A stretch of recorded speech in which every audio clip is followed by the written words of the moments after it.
Yeah, how's everybody doing today? This is Antonio Moore coming to you from Tone Talks. I'm here with somebody you guys might all know, Metta World Peace of the Los Angeles Lakers of the NBA. Yes, sir. We're here today to talk about some serious issues and also to just let him get some stuff off of his chest and me to get some off of mine. We talked a few months back when he was doing his documentary, his wonderful documentary on boxing. You want to tell everybody the name again, just so? Yeah, man, we talked when I was doing When the Bell Rings. I thought it was a very inspirational story about Dino Wells from New Orleans. Yeah. On iTunes right now. And definitely check out that other interview on my YouTube because it has the commercial in it and the trailer and everything. It was really well done. So what I brought Metta on today to talk about, of course, is all the issues that's going on and the role and responsibility of African American athletes in taking part in all of these issues. From Black Lives Matters to the police shootings to some of the issues we've seen with athletes more recently. We're going to go through that. I guess where I wanted to start was, what kind of triggered me to reach out to Metta was I sent him a piece I did on ESPN's new Undefeated, and they published a piece and they titled it "Violence is Not the Answer We Seek" that I did yesterday, and Metta retweeted that for me, and I appreciate that. And I definitely think that's kind of the message that I'm putting out, which is we need to push towards social, political, and economic changes, and violence isn't necessarily the answer. How do you feel? I feel 100% like violence is not the answer. But what people got to understand, when you're dealing with racist people, and I'm going to start right there, right? When you're dealing with racist people, you got to understand they're definitely trying to divide like black people. So when you say racist people, right, people got to understand that you're not saying white people, right? You're saying racist people, right? So, and not all white people are racist people. But when we came over here hundreds and hundreds of years ago, they separated us from our elders, right? From our mentors, from our advisors, from our parents, okay? And when they separated us, the babies had no guidance, okay? You understand? The babies had no guidance, right? So now you get a bunch of little wild babies running around under, the guidance of a system. You understand what I'm saying? And that system is not really put in place for the babies, my grandparents, my parents, my greats, my great-great-great-great-grandparents, right? So now you get people who might come off as hoodlums because we have no morals, no values, right? You understand what I'm saying? Mm-hmm. Those values was with us when we were in our land, okay? Now, when we were brought over here as slaves, and when some of the black people actually sold us, because some of our own people sold us to white people, right? So now you get people who look like, they're hoodlums, thugs, because we don't play the part. You understand what I'm saying? Mm-hmm. And now you go to 2016, and we here right now trying to make it a better place, dealing with what we have to deal with, okay? Once again, people are trying to separate us. So I'm not for the violence. Absolutely not. Fuck the violence. You hear me? But what they're not going to do to me is make me fearful and not support people who's being oppressed. I'm not gonna. They're not gonna separate me ever again. I'm standing with my people, and they have to understand that. And in conversation, I have to let people know that, man. Because I see the racism trying to separate us, and then I see it trying to distract us from peace. You understand? And I would not let mean people distract me from peace. No matter what's going on, no matter who's dying out there, no matter how many black people die, like my focus is peace. You understand? And yeah, it's fucked up and it's unfortunate, but I will still stand by what I believe in, which is taking care of this earth and being very, very peaceful. You understand? And that's where I stand with the whole matter. No, I definitely see where you're coming from. And the interesting thing is to look at this thing over a historical arc. It's funny because when I did my documentary on Freeway Rick called Cracking the System, you know, one of the dynamics we saw was looking at Rick bringing in almost $3 million a day, while Magic Johnson's making $1 million a year. That's back in like his first contract. And over this arc since 1980, while incarceration numbers have skyrocketed for African American males, we saw the rise of the NBA in many ways, and the rise of the new black multi-million-dollar athlete. Of course. And you know, fundamentally, we can't escape the reality that black male incarceration, actually black males and brown males, but particularly black male incarceration, is something we haven't seen in any first world country. And I just so everybody can kind of like get a frame for the discussion, I'm pull up a chart right now. And what you find is that today there are about 770,000 African American males in jail and prison. And if you took 9 countries from India, Great Britain, if you took 9 countries, those 9 countries with 2 billion people have only about 730,000 prisoners. And fundamentally, what you're dealing with is that there's only 20 million black males, counting babies and old men. 20 million. And so this over-incarceration of African-American men is part of what's fueling Black Lives Matter, along with a number of other issues involving economics and education. And so when we talk about like white people, I don't think we're talking about it on an intimate individual level as much anymore as we were in the 60s, where it's like somebody would call you a racial epithet, somebody would call you a slur. We're talking about the institutional reality of white privilege and the cost of black. Well, I'm not going to say I agree. Like, everything you say, I'm going to listen and answer, because people got to understand, like, I have my own opinion. You understand? So, you know, so what you were saying, I think a lot of the things is right. A lot of the things is right, you know? So the incarceration is ridiculous. Going to jail back in the days for some weed, smoking some weed on the corner, and now it's legal for me to have a weed shop. You understand? And I can make so much money selling marijuana if I wanted to. Now, I don't have a weed shop, but I can. And it'll be totally legal for smoking the same thing that I was saying, the same thing that we went to jail for, which is my homies on the block in the hood, which they were called gangsters and thugs, people that I seen grow up, people that I seen moms on crack, father not in their life, and now they grow up gangster. My friends, right? They call them thugs. These people go to jail for selling marijuana, right? Mm-hmm. And now they come out of jail, can't get a job. Now they back in the streets. You understand? And now some of these guys are still in jail. Some guys are dead. Some guys maybe in jail for life. Did some crimes. Okay, it's the same crimes that initiated it.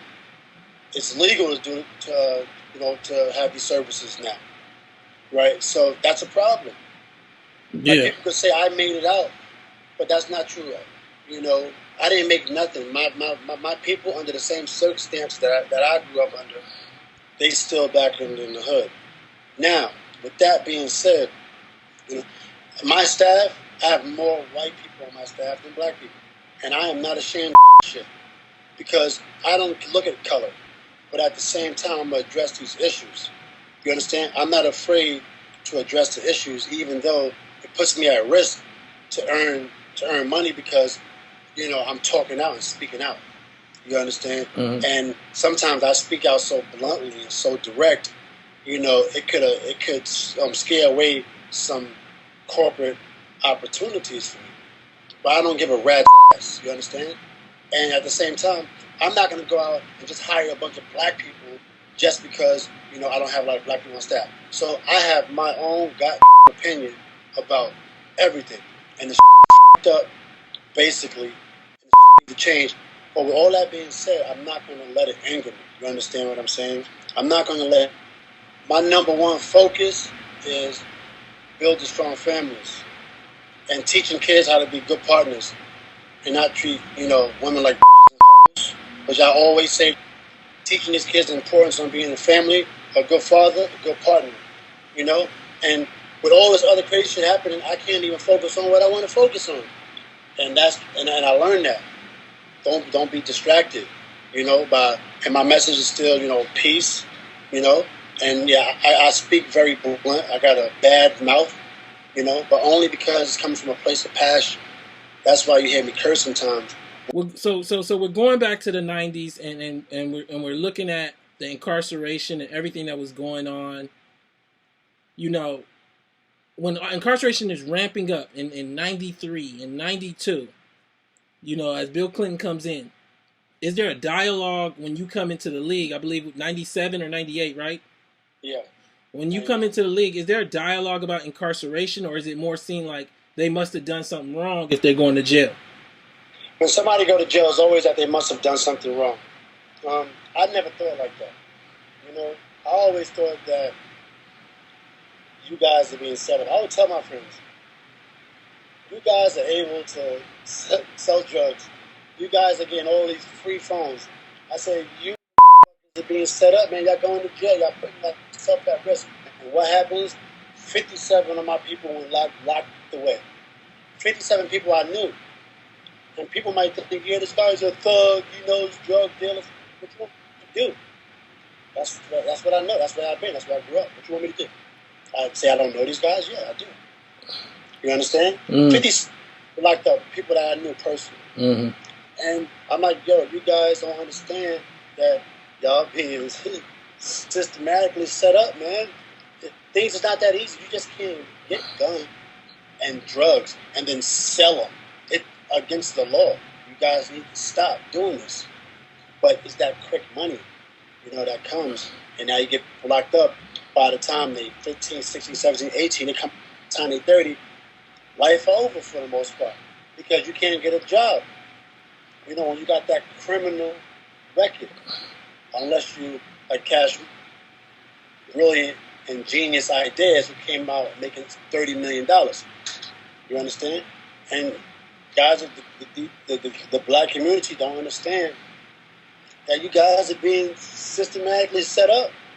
No, I totally get what you're saying, because like we covered Len Bias. You know, Len Bias dies. Celtics had just picked him, and supposedly from a crack overdose. You know, and that kind of led into the big ramp up of disparity in crack sentencing.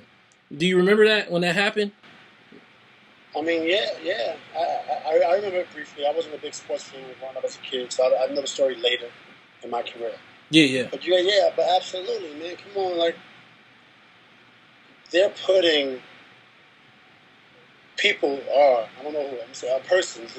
Mm-hmm. I ain't gonna say they, because they is too generic. A person is breaking down the community. A couple people, we don't know where they are. You know, because and you can find Osama bin Laden, and you can find all this other stuff. You can find where the negative influence is coming into a neighborhood. You can stop it. That's what we need the police for. To stop this stuff from coming into our neighborhoods so we can have clean neighborhoods. Nobody want to grow up how I grew up, or how other people grew up in the Fifth Ward. Nobody want to grow up like that, man. Tell me a little bit about that. Tell me, where did you grow up, and like tell me a little bit about your background. And we grew up hustling. That's it. Hustling.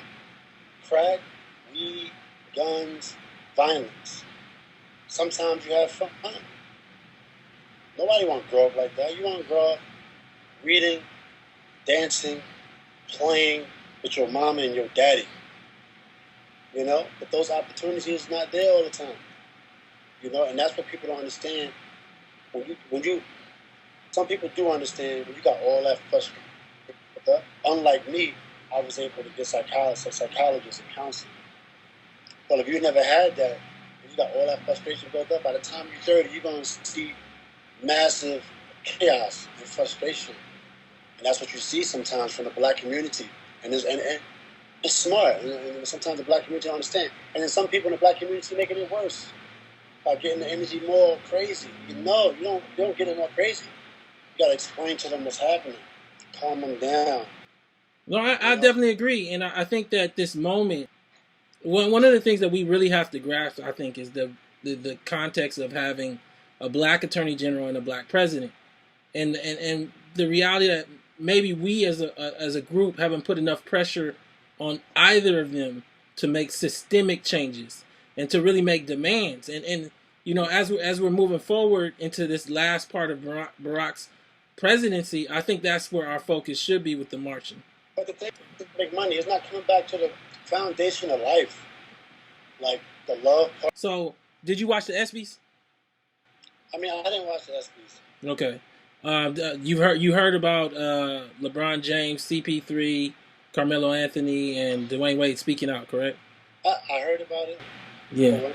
And, you know, my thing is this, like, those guys, I look up to those guys. They're younger than me, but I really got a soft spot for those guys. Mm-hmm. Especially LeBron, big fan of LeBron, like, love LeBron. Yeah. You know, and what do you think about them speaking out at the prime of their careers? It didn't really do nothing for me because, like, you know, I feel like, you know, when you from the hood, you got to come out early. You got to speak earlier than that. You know what I'm saying? And I feel like myself, I put myself on the line early, always talking about the hood, always representing the ghetto. So I'm very proud of them for bringing stuff to light. But you got to do it when bad things are not happening.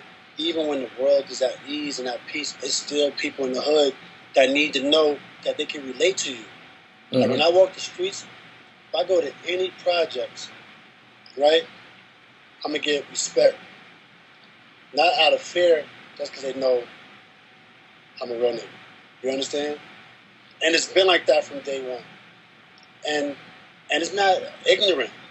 You know, that's a communication I have with people from Dallas or Chicago or New Orleans or Queensbridge, Brooklyn. That's a real nigga. You know, that's just a communication I have, right? And that's because it's been like that from day one. And it's not from an ignorant place. It's from a place of love. You understand? And you can't wait until guys is getting shot by police, you know, to instill that connection, you know, with people you grew up just like. You understand? So I feel it's like a little bit too late. They gotta continue to do this work, and not just for the boys club, you know, and not just for these different charities. Like, you gotta get to work early, and not just against other groups or against racist groups. They got to be just from your heart. These kids need help before all this crazy racist stuff was happening. These kids been needed help, you know, and it got to happen now. You know, LeBron caught a lot of flack for his response on Tamir Rice. You know, Tamir got killed, and LeBron's first response is, we got to see all the facts. And Black America really wanted him to take a stand. And when you speak about walking through barbershops, I can't help but remember Muhammad Ali. Because that was one of the things that he really tried to help other black athletes understand is you got to be of the people. You know what I'm saying? But that's the thing, like, LeBron don't have to do nothing that he don't want to do first, though. That's his career. He don't know what happened with Tamir Rice. So just because the facts in the news lie, man. So he don't know. He's right. But what you have to do is not wait until, you know, problems escalate. Like right now, we had a period where no black people got shot today, right? All right, cool. What are people doing now? Not just LeBron. People are saying, why all the pressure got to be on LeBron? You know? What about the other people? You know, what about the other guys that's out there? What about black families that's living in the suburbs that's not even speaking out? What about those black people that's just living their everyday life? Why does it have to? Well, part of it is this reality I just told you about with the numbers where, you know, it's funny because, you know, when fame comes, you can be famous for so many things. And just as much as being famous for being an athlete, kind of famous for being young, black, and rich. Because we don't have... Well, I know black people got to tell me don't go back to the hood. Mm. Rich black people. I ain't going back there. And I'm like... I ain't going back there. You understand? But I won a championship. They was like, you going to Disney World? I said, no, I'm going to Compton. I'm going. You understand? Yeah. That's where I'm going. Go back to the hood. And it sounds ignorant to somebody who don't know what the struggle was. And then some people will manipulate the message, what I'm saying, and then they'll try to make me look crazy in front of America, right, or in front of the world. I just want people to know, you hear from me, you're going to hear it real. You know? I'm from the streets. I love the streets. You understand? That's not ignorant. You don't know what we've been through growing up in the streets. No, I totally get it. And one of the things that I kind of wanted to ask you was, are we seeing with the new astronomical amounts that NBA players are being paid? Are we seeing more space to speak out? Because I might not need that. Everybody needs extra money, but I don't need your sponsorship money because I already am guaranteed a contract. So I have the space to actually have a voice now. Is that playing a role in this thing?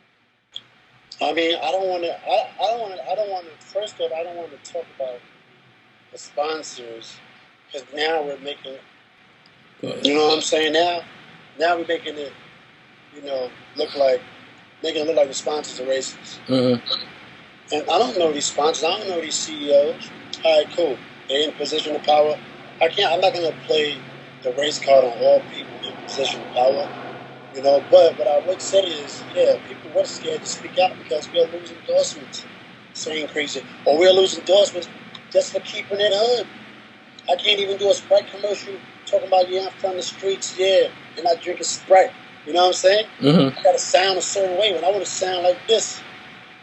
But for me, I'm always going to sound how I sound. I'm going to be me regardless. You know what I'm saying? But people are afraid to be themselves and stay connected. Yeah. But nowadays, people are speaking out more. The money's crazy big. But who cares about the money? You know what I'm saying? And you were speaking earlier about the Attorney General and Obama. And people not putting enough pressure on them because of our situation. All right, cool. We're not in a situation where economically you don't have a lot of money in our communities. But then when you get the money, what happens after that? What about the love, the peace? What about treating our earth the right way? People forgetting what life is about. So that's the distraction that I'll be talking about. Even when we become better economically, are we still going to earth up? Are we going to get more money and buy more Lamborghinis and more gas cars and still the environment up? Or we still have so many other questions to answer? And you know what I'm saying? So people are automatically going to be, okay, now we're better economically. We got cars driving Bugattis, but not treating the earth right? So we're okay, but we're still the environment, right? So there's so many questions that got to be answered, and people got to understand what life is about. That's the problem. What's your thoughts on Black Lives Matter and the recent protests? Black Lives Matter, started by three sisters, spread all across the country, has been the energy behind all the protests. What's your thoughts on Black Lives Matter and the protests in general that we're seeing happen across the country? I think the Black Lives Matter movement was very necessary towards people who were targeting vulnerable black people. I think that's what it was necessary for. I don't think, I know Black Lives Matter supporters. I have white friends, man, at the end of the day. So people don't get it mistaken that, Black Lives Matters, the foundation of what it meant is to just be reckless. That's ridiculous. They did that to us already. There are some people that have a lot of rage and might use Black Lives Matters to do stupid shit and, harmful shit, maybe just to shoot officers and maybe scream Black Lives Matter. That's not what Black Lives Matters mean. Black Lives Matters mean stop killing us for no goddamn reason. That's it. Because at the end of the day, we're struggling as a people, but we're happy. But then they just spoil our happiness sometimes. We'll have a good day, then we'll kill black folk. Leave us the alone. You know what I'm saying? Let us come out of this struggle. How are we going to do it? Because we're going to do it. But don't try to keep us down. You know what I'm saying? Don't try to keep us down and then make us go crazy. Yeah, we're going to go crazy. We're killing our fucking people. Absolutely. We're going to go crazy. Let us be happy and leave us the alone if you don't want to be around us. You understand? If you don't want to be around black people, get the away from us. We didn't ask to be in this motherfucker. You know what I'm saying? Yeah. We're here and we're trying to do as best as we can. Yeah. We're trying to enjoy it and have fun. In our poor environments, we have fun. So when you look across the country, we see Trayvon kind of started this whole thing, but then we come forward, we see everything from Tamir Rice to now Alton Sterling and Philando Castile, and we go all the way to Eric Garner and your back in the neck of the woods. And so, what are your general feelings about these killings of these black people? My thing is this. I feel a bunch of ways. First, my best friend is an officer. Like my best friend, known her since I was like 8, and like love her, and she loves cops. You know what I'm saying? She's black, and she's my my best friend. So, and I work with cops. Sometimes I have jobs and I hire cops. You understand? I have a lot of great times with cops at bars, drinking some beer. I don't drink a lot, but sometimes I have a beer with a cop. So I feel a bunch of different ways about what's happening. I've been around situations where people get pulled over by an officer and they need to shut the f up. You're talking too much. You know what I'm saying? This is the authority, and you're talking too much. All right, cool. And I also been on the other side where corrupt officers, you know, doing too much and being very corrupt. They're not police officers. I look at corrupt police officers as police officers. You know, I'm not going to generalize every cop. I'm not going to do that. If you put on a badge and you're a bad person, you're not a cop. Cop is to protect and to serve. That's a cop. You know, anybody else who got any other agenda is not a cop. You understand? It's a bad person. You understand? Call him a pig. I don't care. A cop is somebody who you can talk to. A cop is somebody when you got a problem, they're going to be there for you. You understand? A cop is somebody that's going to be in the community, making the community better. You understand? That's a cop. A corrupt cop is not a cop. And people got to stop putting all these cops in one category because it's wrong. Now everybody talking about all police is bad. All cops is bad. Now everybody want, be against the police. That's ridiculous. These guys making $35,000 a year, $40,000 a year. Come on, man. Who the want to be in an armed fire making $40,000 a year? Come on, man. Even black cops, white cops, Puerto Rican cops. But sometimes you gotta work, man. Unless they want these guys to be homeless. You can't generalize every single cop. I'm not gonna do that. You know what I'm saying? I ain't gonna do that.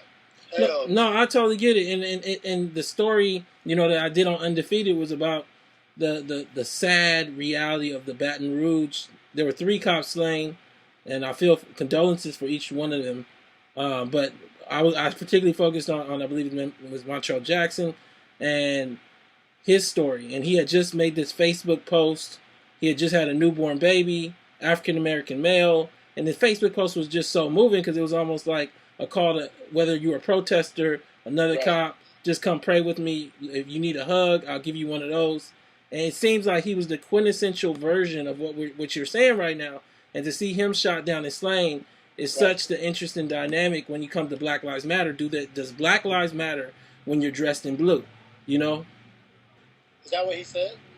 I actually wrote that in my piece. Do Black Lives Matter when you're dressed in blue? He actually just displayed like he didn't feel that the city loved him, and he felt as an African American cop, he was dealing with a lot of bad eyes and judgment. Listen, man, you get a guy. You're talking about black people, right? So you get a black guy out of college, want to make a good living for his family, opportunity to be an officer. He becomes an officer. He can't make no changes. He can suggest to the sergeant how to handle the community. He can't make no changes. You can't get mad at him for something like that, for changes he can't make. You can't get mad at other officers. They have bosses, and the bosses, tell them what to do. You can't even get mad at the sergeants for the most part because then the sergeants got bosses. Everybody got somebody to report to. So you can't generalize these people, man. Some of these people, the majority of these cops are good cops, and I'm telling you. You get a handful that make it bad, that make it chaotic. And it's easy to do. To kill somebody. You make it chaotic. It's really easy to do. It's not hard. It's not hard to do. Do something stupid and you make America go crazy. You understand? And that's what's happening right now. But what you gotta understand is, you can't put the pressure on Obama or the Attorney General. You gotta really understand that sometimes people want to make you go crazy. You got to relax. It's hard to do under these circumstances. You got to be smart. You got to get back to what life is about. Got to always get back to what life is about. It's about family. Yeah, they bring it up about family, so that's hard. It's hard to do that when they bring it up to families that daddy's in prison.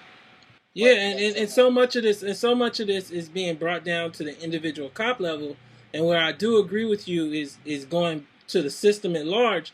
I mean, when you have a mass incarceration system that has the numbers we talked about earlier, when you have private prisons that are primarily based where black people are located in the deep south, you know, you see them all through the bottom of the country, but somehow they're not in the middle. They're not in the upper parts of the country. These for-profit prisons, you do have like this this explosion of energy that if not released and we don't deal with as a country can cause so many issues.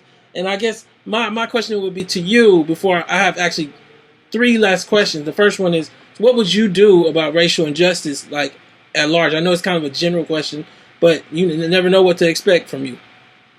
I mean, I think what you do is, at the school system, and I've been talking about this when I went to Capitol Hill, you gotta start teaching these kids the values and morals and the importance of being a good partner and being a good family man, being a good father.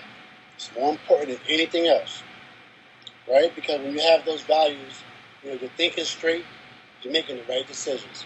That's the number one thing they need to have in these schools. These kids should learn that at an early age, because we're not learning that.